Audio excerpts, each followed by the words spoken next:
దేవునికి స్తోత్రం. నేటి దినాన మన అరుణోదయపు దేవుని వాగ్దానము హగ్గయి గ్రంథము 2వ అధ్యాయము 19వ వచనము. అయితే ఇది మొదలుకొని నేను మిమ్మను ఆశీర్వదించెదను. హల్లెలూయా. ప్రియమైన దేవుని బిడ్డ, ఈ దినాన దేవుడు నీకు ఇస్తున్న వాగ్దానం. అయితే ఇది మొదలుకొని నువ్వు ఏ యొక్క పరిస్థితిలో ఉన్నావో ఆ పరిస్థితిని మొదలుకొని దేవుడు నిన్ను ఆశీర్వదించబోతా ఉన్నాడు. నువ్వు భయపడనక్కరలేదు. దేవుడు నీకు ఆశీర్వాదమును దీవెనను ఆయన నీకు ఇవ్వబోతా ఉన్నాడు. ఈ యొక్క నెలలో దేవుడు నిన్ను బహుగా ఆశీర్వదించబోతా ఉన్నాడు. కనుక దేవుని యందు నీ విశ్వాసము కలిగి ఉండు, దృఢమైన విశ్వాసాన్ని కలిగి ఉండు, పట్టుదల కలిగిన ప్రార్థనతో నీవు ముందుకు వెళ్ళు. యేసుక్రీస్తు వారి వైపు చూడు.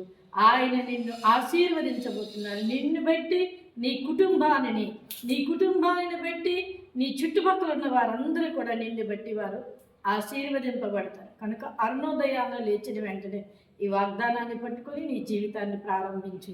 దేవుడు నిన్ను దీవించి ఆశీర్వదిస్తారు. ఆమేన్.